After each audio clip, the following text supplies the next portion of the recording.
Hello everybody, welcome back. I hope you enjoyed afternoon tea. Our last plenary session for today and for the CACCI conference is titled Building Back Better, Creating a Business Model for a Resilient Future, and will be facilitated by Mr Samir Modi, President CACCI and Managing Director of Modi Enterprises. Please.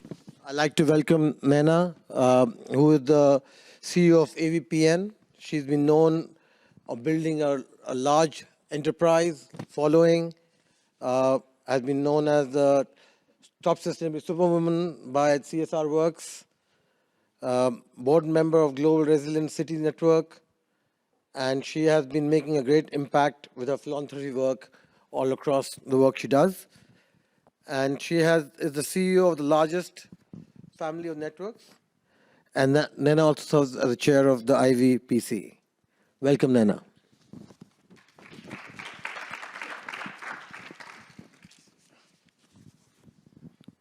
Karam Tariq Saeed, former Vice President, Federation of Pakistan Chambers Commerce Industry, and also Chief Executive of Planet Energy Private Limited. Karam is a prominent business person, entrepreneur, and business community leader from Karachi. He's engaged in diverse fields, including renewable energy, petrochemicals, textile, tires, onyx handicrafts, and managing large-scale joint ventures. He's been promulgating long-term business strategies and policies. He's also been liaising between private sector and governmental, bilateral, multilateral organizations for the promotion of trade, business networking, and economic relations in the Asia-Pacific region. Welcome, Karam.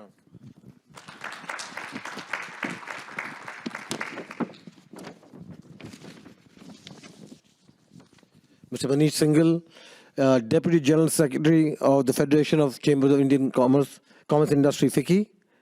Manish has been the leading force behind FICCI, building ties all across Asia, Taiwan.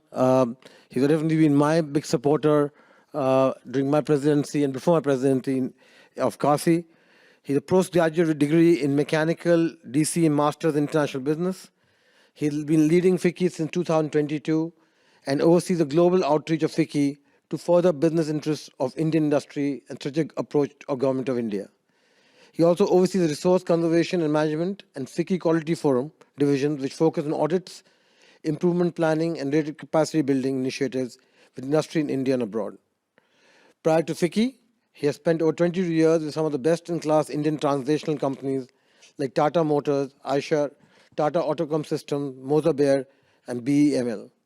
His career involves immense exposure to global multicultural business environments, covering over 16 countries besides India. Welcome, Manish.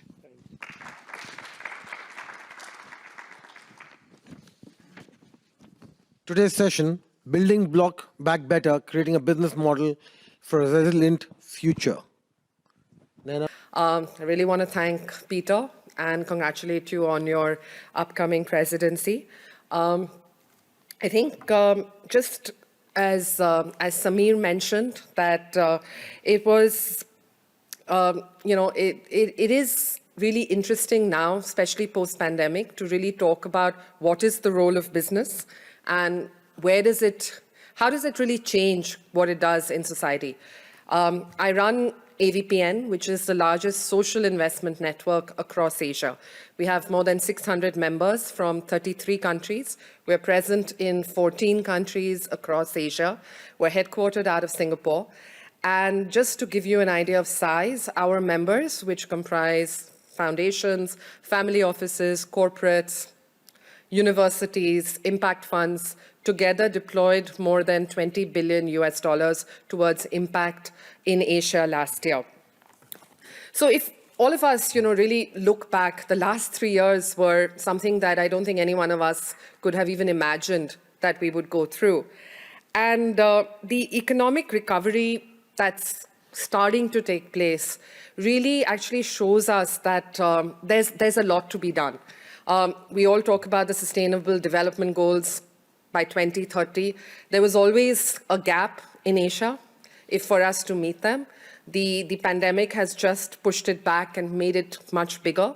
So the gap to achieve the SDGs by 2030 has grown to $4.2 trillion. And it seems like a huge number, but in reality, It's just 1.1% of all assets that are actually held by banks and institutional asset owners globally. So it's really not that much money if we are to make and meet the SDGs. But if we are to do that, it can't just be philanthropic money alone. It has to be money that comes from the capital markets. It has to be money that comes from how businesses do their business day by day. And it also makes good business sense, because if you really think about it, most businesses that are your members are being judged more and more by their impact on society, whether it's customers, whether it's employees, whether it's shareholders. They are talking much more about profit with purpose rather than just profit alone. And you're looking at more and more the triple bottom line or the quadruple bottom line if you really want to be considered a responsible business.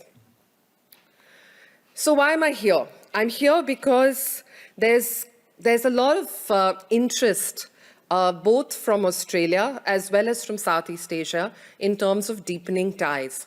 And in terms of deepening ties, not just in terms of business, but also in terms of social impact and investing in terms of social impact. So if you really think about it, the private sector in Australia has the potential to deliver great impact. And, as the slide shows, the region actually had 126% growth in terms of the ultra-high net worth population between 2016 and 2021. So the current government has also very clearly said that there is a lot of interest in partnering with Southeast Asia. DFAT, which we heard from in the morning, has had a long history of really investing with a gender lens in 4 countries in Southeast Asia, namely Philippines, Vietnam, Indonesia, and Myanmar. And deepening the engagement of Australia with Southeast Asia is something that I think would make a lot of sense, not just for business, but also in terms of government and policy ties. And a way to do that could be through social investment. And that's one of the things that we would love to explore. The presentation before us talked about entrepreneurship and young entrepreneurs. We also heard both in the morning and this afternoon in terms of how oftentimes younger entrepreneurs are actually setting up businesses and opportunities that have huge social impact and that actually start off having a great DE&I lens, which is a diversity, equity, and inclusion lens, which I think is something that's really important in this part of the world. So why Asia? It's important because if we are to meet the SDGs, if we are to look at a just energy transition, the next decade of investment, not just social investment, must be the Asian decade. 63% of the world's population actually lives in Asia, and if Asia doesn't meet net zero targets, if Asia doesn't meet gender targets, nobody else in the world is going to meet them. So that's why Asia. This tells you a little bit about the organization that I run. And why we would love to see how we can engage with some of you in terms of actually driving the goal and driving sort of your expansion in Asia. So what is the role of businesses in terms of how you actually look at building back better? And I would actually say there are some questions that I think you should ask yourself. How integral is impact to your business strategy? Should it be integral? Where does impact fall within the organization's structure and processes? We talk a lot about sustainability, we talk a lot about sustainable investment, we talk a lot about ESG. If you really think about it, if you think about it as an investor, if you think about it as a business owner, it actually makes good business sense. If you look at your supply chains through a green lens, if you look at your supply chains through a sustainable lens, over the longer term, it means you make more money. Not only do you make more money, you actually do better for society and for the community where you are. So what motivates a company's action on social impact or on impact? I was at the Unilever global board meeting about 10 days ago, and it was very interesting because the CEO before Alan Jope was actually Paul Polman, and I happened to spend the weekend with Paul Polman talking about sustainability and talking about net zero.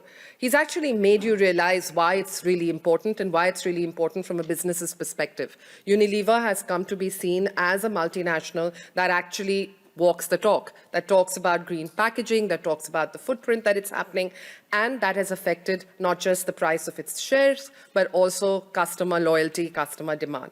And how is the company perceived publicly as it relates to social impact? Some of you must be aware of Patagonia and what they did.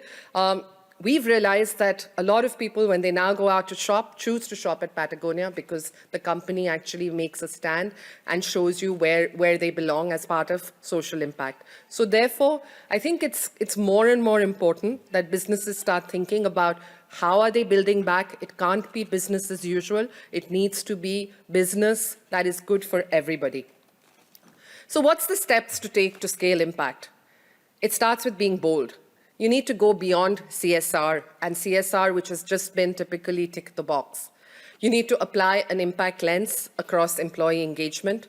You need to see how are your employees making impact? What is your recruitment strategy like? What is your board strategy like? You need to engage in strategic corporate philanthropy, some of it which could be actually investing in social enterprises, investing in businesses that actually have impact. Develop new models for inclusive business growth, because if you don't, probably the future of your business is not going to be very far thinking. And finally, maybe look at establishing funds or foundations to support ecosystem growth. I don't need to say that to you here because it's like preaching to the choir. CACCI is an infrastructure organization. You're an ecosystem builder and an ecosystem aggregator, and you bring different sort of industry associations together.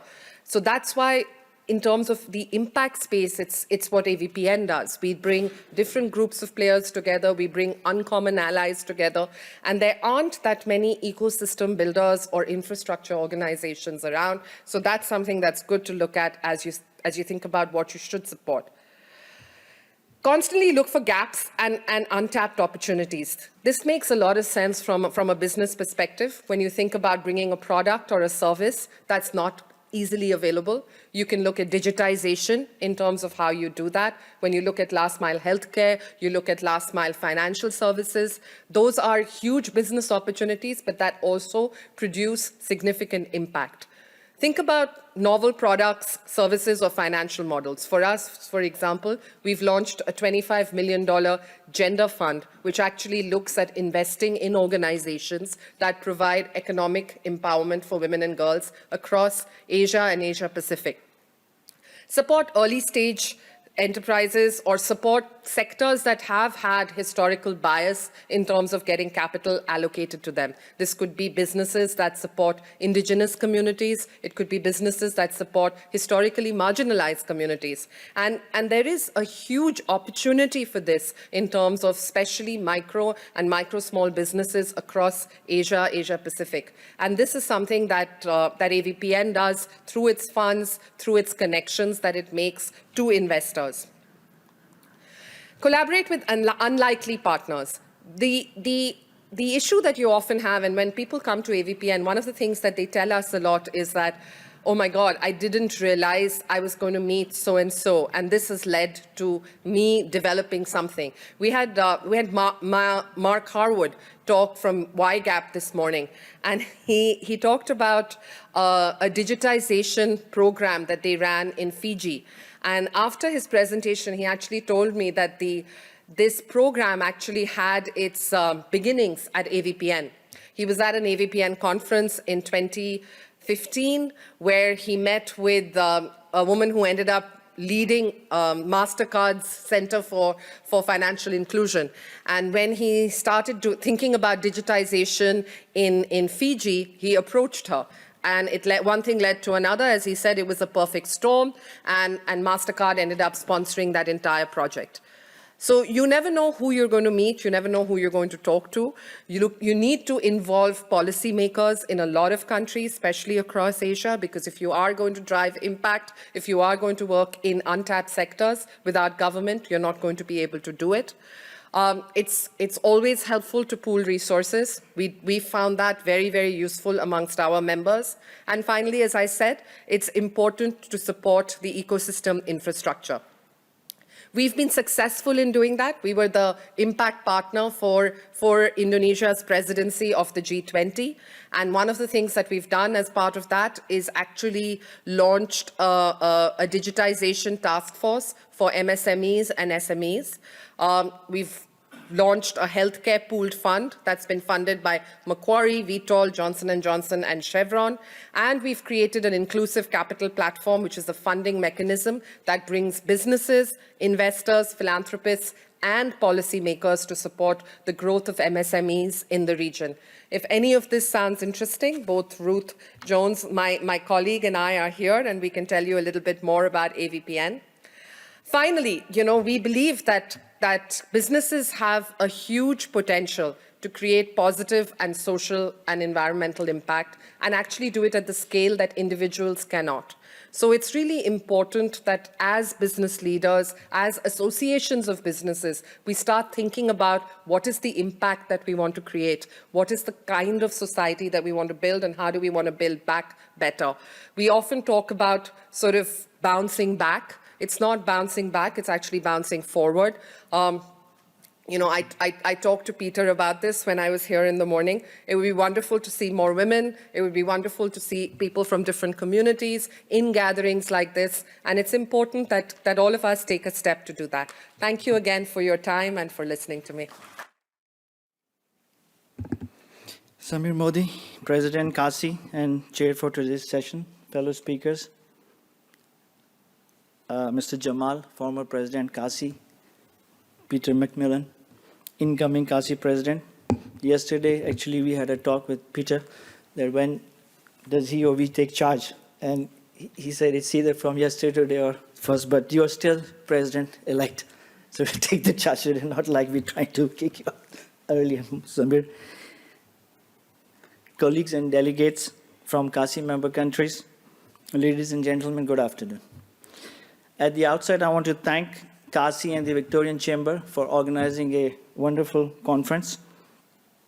And thanks for keeping the coffee going, because you definitely need these in these types of academic presentations. So I hope I don't bore you with my presentation and put you to sleep. But if I do, please, either you can go get a cup of coffee or just pinch yourself. With written presentation aside, the conference talked a lot, Samir, about digitalization. And I'm not trying to promote Elon Musk but we must accept the fact that we have indeed moved from the fantasy of Star Wars to the reality of Starlink and Neuralink. And soon we should get used to having chips under our skin. So now to the boring part, the presentation. Building back better, creating a business model for a resilient future.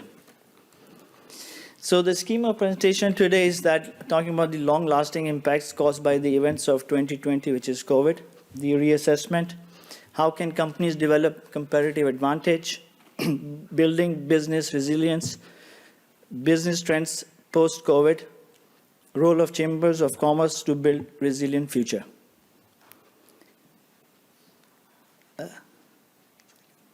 So I think I'm not getting my notes here. Sorry about that. Yeah.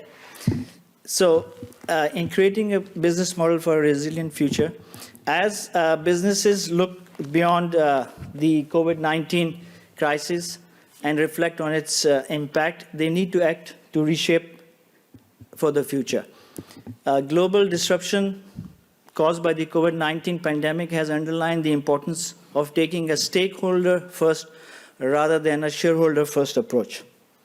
Increasingly, complicated and volatile markets have demonstrated that the benefits of building agile and collaborative industry ecosystems The COVID-19 pandemic has reshaped the role of government, accelerating the shift to a higher degree of state intervention in many economies. For example, in Pakistan, the State Bank of Pakistan came up with TURF scheme, which is the Temporary Economic Refinance Facility. The global changes played out at national and regional level as borders closed and companies around the world faced localized disruption to supply and demand. We all know that. COVID-19 has not only reshaped our world, but has accelerated many of the trends that were already forcing companies to reimagine their businesses. And finally, the year 2020 reshaped our priorities. A global humanitarian crisis with such a vast impact has inevitably given us all cause to rethink what is important in our own lives and in society. The reassessment has shown a much brighter spotlight on company value and behavior.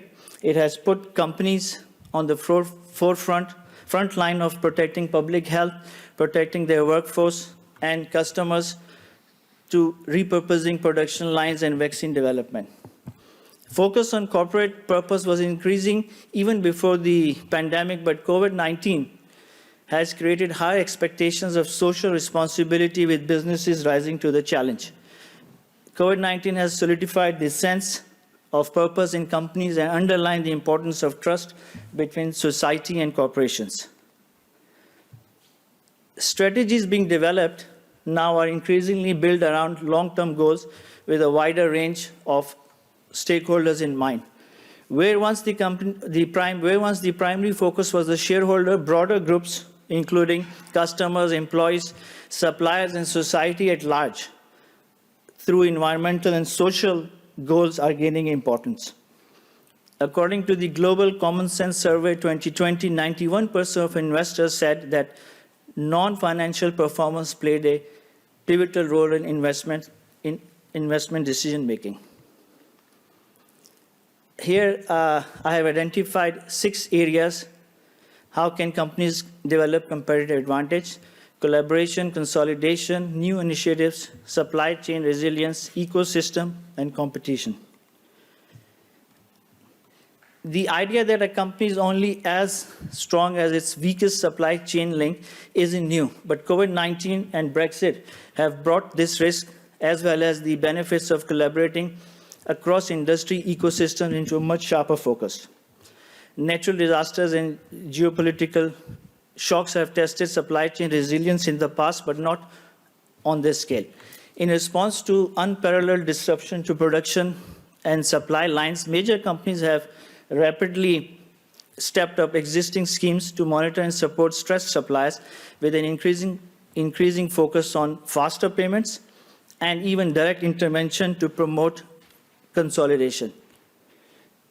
These extraordinary stresses have also inspired new sector-wide or international initiatives. For example, the Safe Harbor program from the Society of Motor Manufacturers and Traders in the UK brings together suppliers with customers and stakeholders to address challenges and find solutions.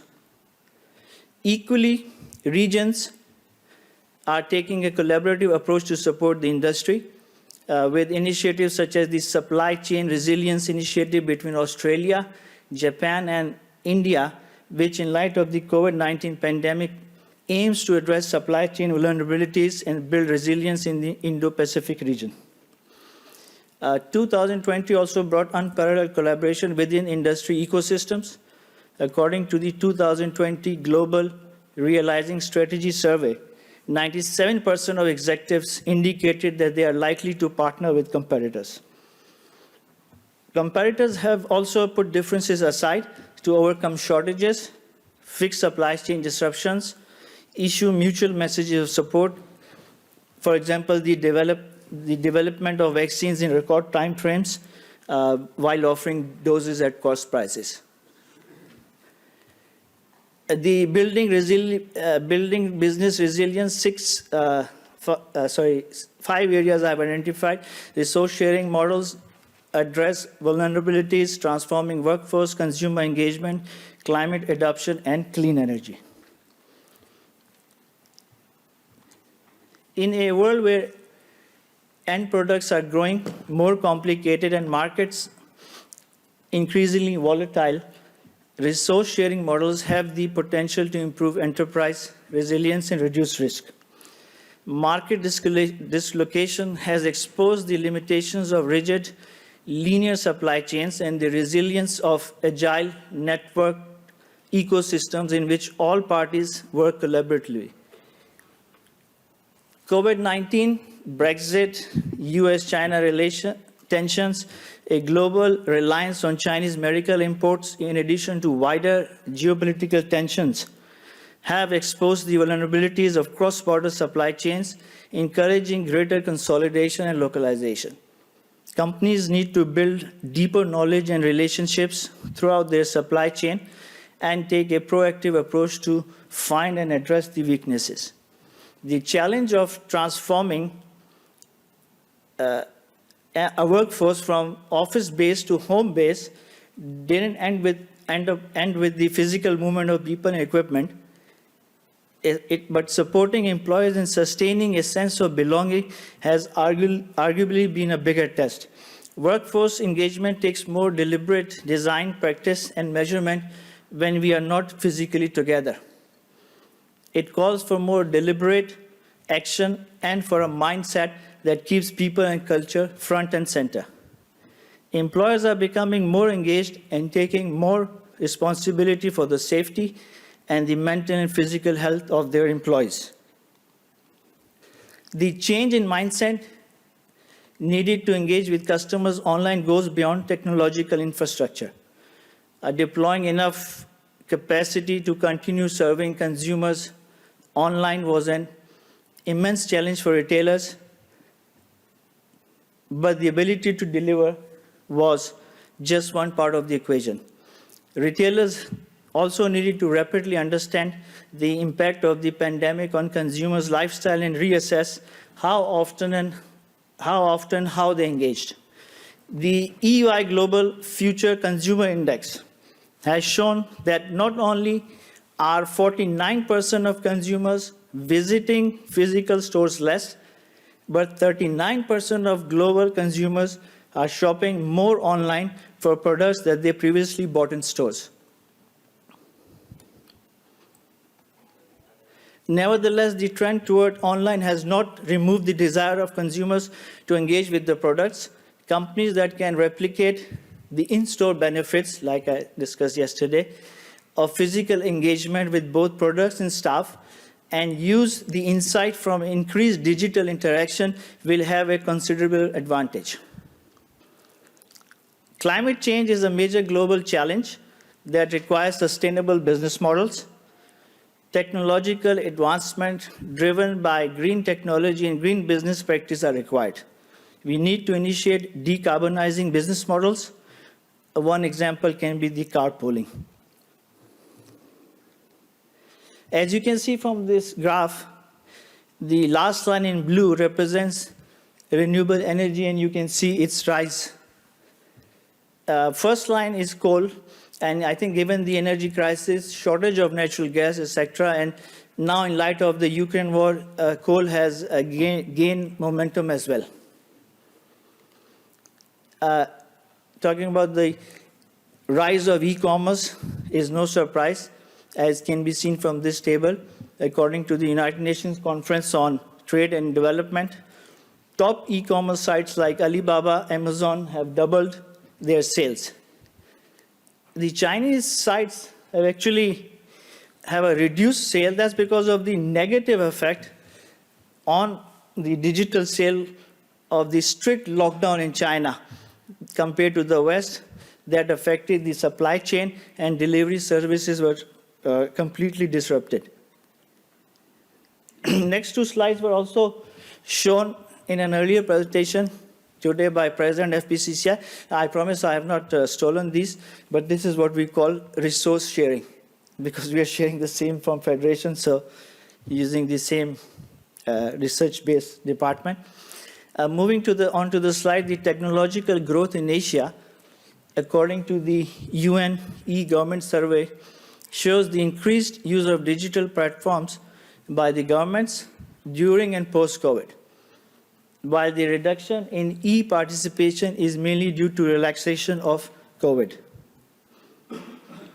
The evolving business trend in Pakistan, according to the State Bank of Pakistan, shows the rise of registered e-commerce merchants and their rising sales. And continuing with the previous slide, we can see that in e-commerce sales, both digital payment as well as cash on delivery has risen, meaning that those who are not linked to online payment system are also opting for online sales. But this is mainly because of the large scale in internet penetration. The role of chambers of commerce to build resilient future, I think the chambers should encourage businesses to adopt hybrid work model. CACCI and other chambers should jointly work to curb carbon footprints, encourage as well as adopt renewable energy sources for power generation, use of e-vehicles, invest in digital infrastructure and digital skills for the development of digital infrastructure services. Encourage regional trade and global value chains that are more sustainable. And finally, encourage SMEs, that is important. Facilitating cross-border e-commerce, creating B2B platform, and most importantly, create funding platform for SMEs and startups. Thank you, and happy to see that not many needed coffee or pinched themselves. Thank you. Good evening, everyone. I think it's never a very exciting idea to be the last speaker on a two-day conference in the last session. But yes, your presence is very motivating, and I'll make sure that last is not the least. So good evening once again. We are here to discuss today about resilience, bringing back business, making it more resilient. Now, what is resilience all about? So let's see the first quote, which is on your right. Just quoting Confucius here. So resilience is about not failing ever, but it's all about rising every time we fail. So, if we are able to build that sort of capability in our organizations, in fact, as much with the government, we saw in the pandemic that governments had to, look at that direction in their policies. So that's what resilience is all about. And when you are wanting that to happen, I think the key challenge today is for leadership of business organizations, leadership of governments. When you talk of leadership, that's where my second quote comes here, which is again said by John Maxwell. So we'll have in difficult situations people who could be pessimistic. There could be people who could be optimistic about the situation, oh, it will get better. But really, it's the leadership which steers the organization out of the woods. It's a leadership which sets the sails right or changes the direction so that the organization could become resilient and it could, let's say, fight the short-term battle or the war itself.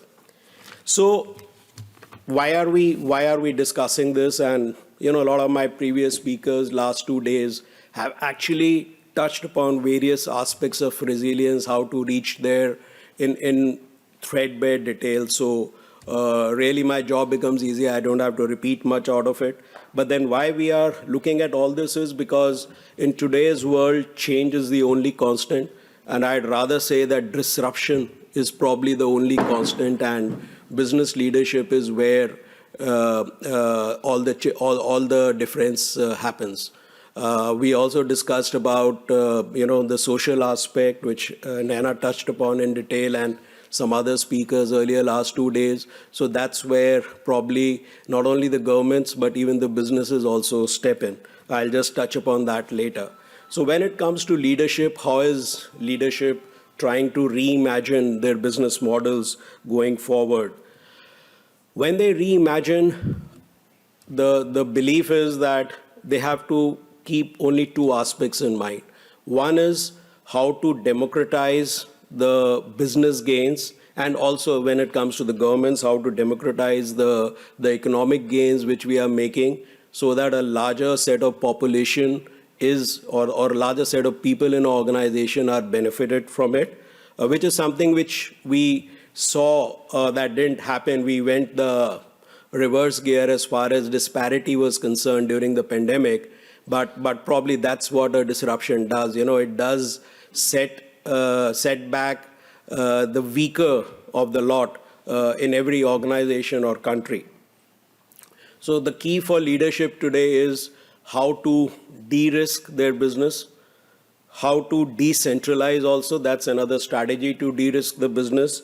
And of course, diversify. We heard of, I think yesterday it was China plus one, and we heard of diversifying into regional value chains. There are countries which are looking at, who are entirely dependent on, let's say, single source, are now looking at either regional value chains, or they're also looking at making a little bit more by themselves, so that next time there is a disruption, whether a disruption like a pandemic or a business disruption, there is something which they can do on their own without always having to depend on a third country or another country to supply them something. So that's what business today is looking at, and that's what leadership is looking at. All this also boils down to the speed at which you have to think of reimagining your business models or your stakeholders for your business. And the speed also leads you to not only ideate or sort of improvise, but it also leads you to innovation. And I'll just speak because that I feel is a very strong element which helps you to de-risk your businesses and reimagine your businesses. As far as technology is concerned, again, a lot has been said over the last 2 days, but I would only want to add, among what all has been said, that technology cannot solve our problems. It's an enabler. It's a force multiplier. So whatever if we can do as much in our conventional ways, technology can help it to propagate faster and to spread it all over. I mean, just as an example, 5-7 years back, India took at a national level major technology initiatives. And I think about 2-3 months back, India achieved sort of a milestone of doing more than half of the world's digital transactions. And that's when 7 to 10 years back, probably 500 million people were below poverty line in India. Today, there are still 300 million people there. So that's what technology can do. And we've seen during the pandemic, the only things working were those which were based on technology, So everything else was shut down. So that's something I wanted to emphasize on. Just to probably summarize, so all this I've covered now. So just to summarize, probably to my mind, there are 3 things which take you towards resilience in your business or even for the government for that matter. First thing is sustainability. I mean, unless until a business is sustainable, I think we will not be able to survive because, like I mentioned in the previous slide, all our disruptions are not only due to pandemic, but there are social disruptions, climate change related disruptions, and economic disruptions. So to fight those, let's take care of the environment first. And that's why today, ESG and all are some of the big things we talk about. So, and also again, quoting Unilever's current global CEO, Alan Jobe, he says the cost of inaction on sustainability is much higher than the cost. I mean, the cost of action is, let's say, much lower than the cost of inaction. So we all feel that, investment in sustainable resources and sustainable business is probably not going to have returns. But Unilever itself has proved that after probably a midterm sort of a hiatus, really the businesses actually become not only sustainable, but they also become more profitable. The second suggestion I would like to leave you all with is, when you talk of ESG, E we have already spoken about. The S part, Naina spoke a lot about in detail, and some other speakers also spoke earlier in the day. But when it comes to S part or a bit of governance part, then as organizations, we need to focus on diversity and inclusion. You know, if 50% of our demographic dividend is not part of our business, we are really not utilizing our resources to the full. You know, many countries, including India, we are provocating the idea of women on board, but you'll have women on board only once there are more women at the entry level, there are women across the levels in an organization.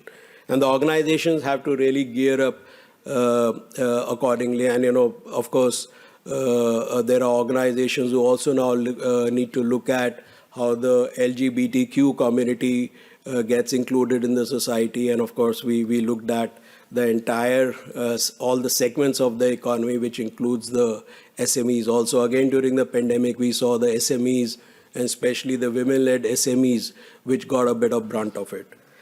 Third, and probably the most important for me, is innovation.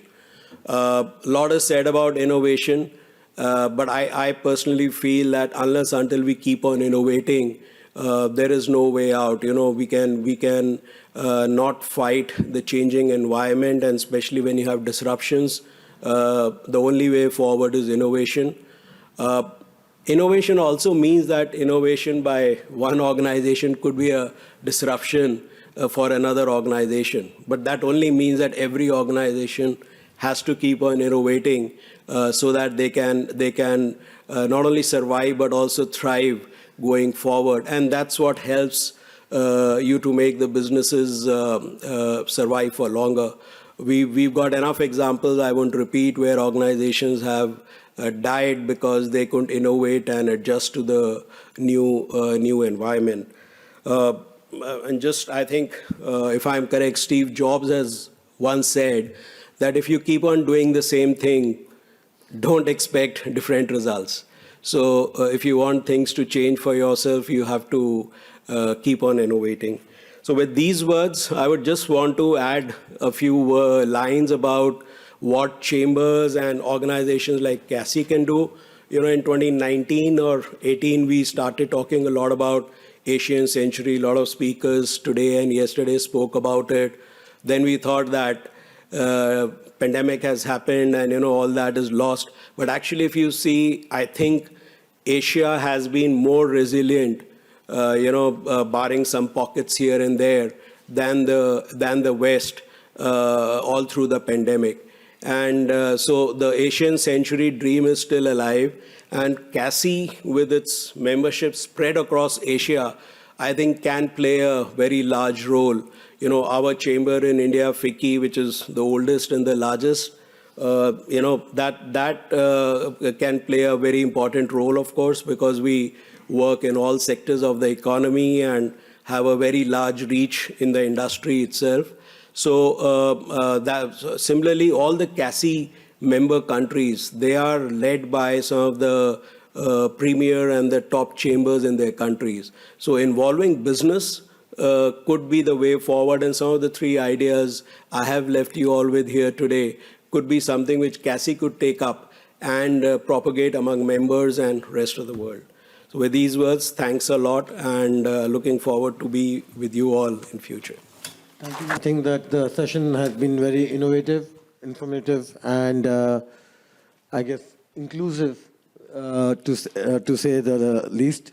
And I hope that you all have been sustainability suited and awake. Any questions on the floor? Yes, ma'am.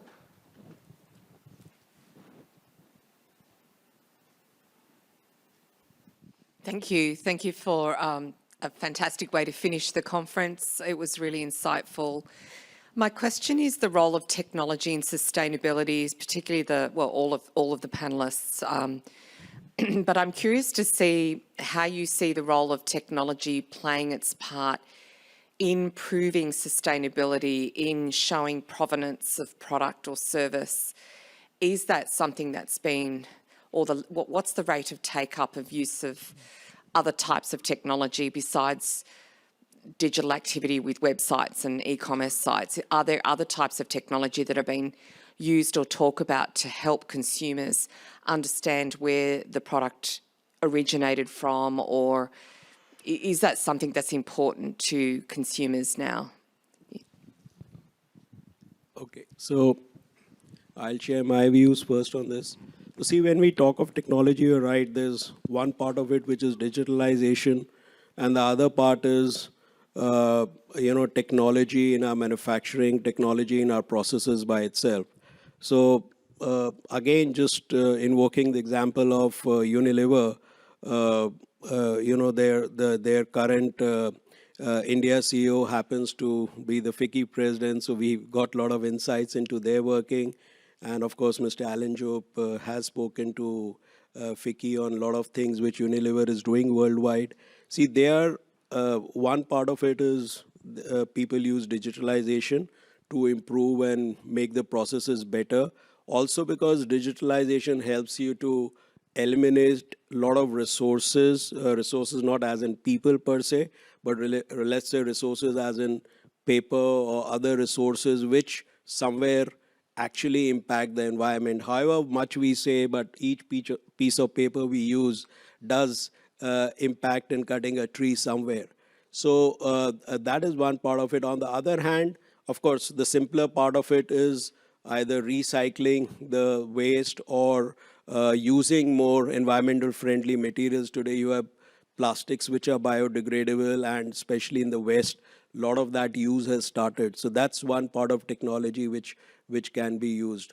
The third way in which technology is being used, I'll be coming back a bit back to digitalization only. The blockchain technologies we see, which is being largely used by fintech sector and of course, some of the crypto sectors and all that. But that's a huge thing when it comes to managing your supply chains also. You spoke about traceability and all. So that's something, if today, let's say Unilever has made a soap somewhere in the world and supplied to you or me, they can actually trace it back today, that where it has come from, when it was made, what was the raw material used. Now, if the same thing is done without technology, either, of course, efficiency would be taken for a toss, but also probably you won't be able to do it. So, we'll be able to do much more for much less resources, and then that itself makes the whole process very sustainable. Would you like to add anything, Karam? Yeah, I think it's a very good question, and Manish has rightly answered it. Because my presentation was basically post-COVID era, and talking about e-commerce and use of digital technology in that aspect. But you're right. I mean, the technology is being used every day and making things lives better. For examples are, medicine, the involvement in there. There's technology used in manufacturing changing daily. Logistics are using technology, track and trace. In Pakistan, we're using, again, something called track and trace to curb tax evasion by the cigarette industry and the tea industry beverage. And they actually put these labels on these bags of cement or that come out of the plant to actually trace them. So, there's less tax evasion. So, yeah, you're right. Technology is being used in all parts of life. So one of the only things I'd add is that, you can't go anywhere without technology, but the thing that we don't talk about enough, especially, we talked about Asia having a younger population. What does it mean for the future of work? When you look at more and more technology being adopted, what does it mean for jobs? What does it mean for livelihoods? And therefore, you asked a question, I think, in one of the earlier sessions about younger people being members of associations. If you have more technology adoption, what are entrepreneurs doing about it? Are they creating more technology-rich jobs? And I think those are the things that that have to be considered and that have to be explored, especially by industry associations, and especially in countries like the Philippines, where you're going to have a much younger demographic, and in India, where there is a large population of young people. What are the jobs that they're going to get as more and more technology gets adopted by industry and by business? Thank you. Brian? Thank you. I was taken by the nice chart that the gentleman put on with the all the things that the Chambers of Commerce can do for the stakeholders, and thank you for that. I took a picture of it. I'm going to use that. Also, I was taken by Manisha's quote from John Maxwell, and reminds me of the quote from Winston Churchill, when he said, "Never waste a good crisis." So my question to both of you is, what should we as Chambers of Commerce be doing now in the post-pandemic world to help our stakeholders that's different from before?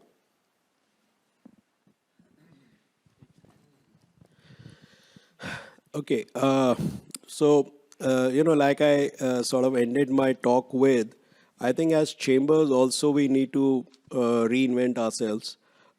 We need to look at these imperatives of businesses today, because we, of course, work for the business, to help them also reach out to the government and vice versa. But yeah, business is the reason we exist. So chambers need to reinvent ourselves now, whether it is getting younger people into the fray, whether it is also changing the way we are ourselves doing our work, all the three things which I mentioned about using technology.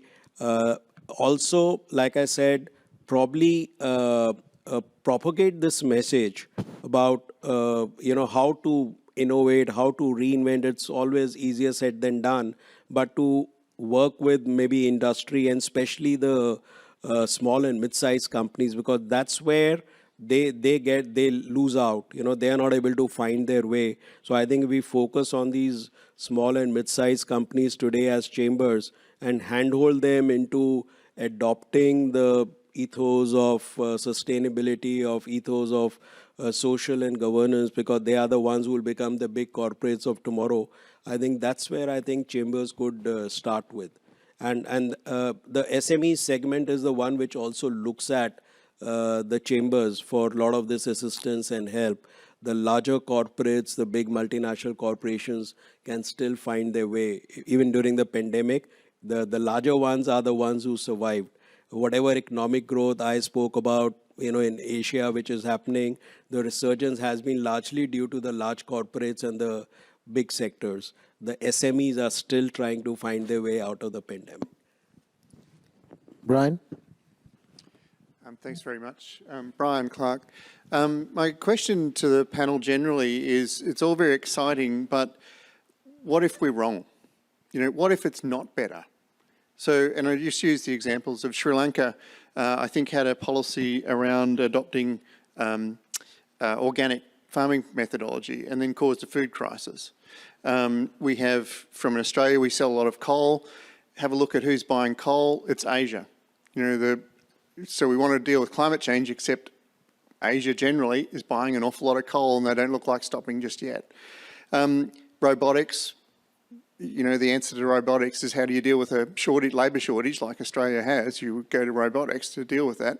Well, robotics means you don't replace them with people anymore, you just keep doing it. So what if all of the things we're talking about, which we think are better, don't actually end up that way? How will we know, and how will we make sure that that doesn't happen? Lena? Sure.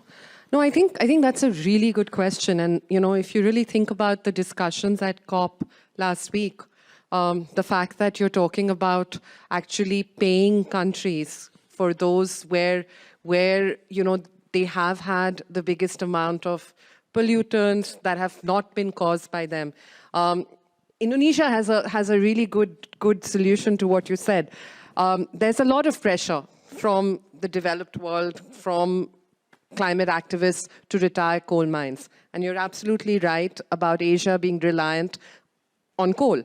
Indonesia came up with a very, very interesting model, and I think that's the way you have to look at it. You have to look at market forces, and you have to be realistic. Part of it was, let's look at retiring 2 coal mines. This is what it's going to cost us to move to renewable energy. This is how much, and they came up with what I thought was a brilliant structuring mechanism in order to finance the premature retirement of 2 coal mines. It involved a philanthropic segment, it involved a debt piece, and it involved an equity investment. So if you really want to look at it, absolutely, what is it going to be better? At the end of the day, we also have to think about what is the world that we're going to leave our children and our grandchildren. We don't have a choice. We don't have another planet. So we have to move away from coal. But at the same time, we have to also look at what is the economic livelihoods of countries where 60% of the population doesn't have access to electricity. How can you tell a Cambodia, don't go to coal, do sustainable energy, when 60% doesn't even have access to electricity? So you have to have a balance, but at the end of the day, we need to keep moving towards more renewable, more green sources, more ways that the planet is actually going to get protected. We have to also think about compensation for those countries or accommodation for those countries that are going to need the help to get there. To the 3 of you for your insightfulness and sustainability, inclusiveness, and innovativeness of what needs to be done, what we need to do, and what we're not doing, and what we should do. I, for one, we've spoken about technology a lot, but we haven't spoken really about human resource capital. And Manisha, you checked a bit, touched on it a little bit about the LGBTQ and other communities and women empowerment.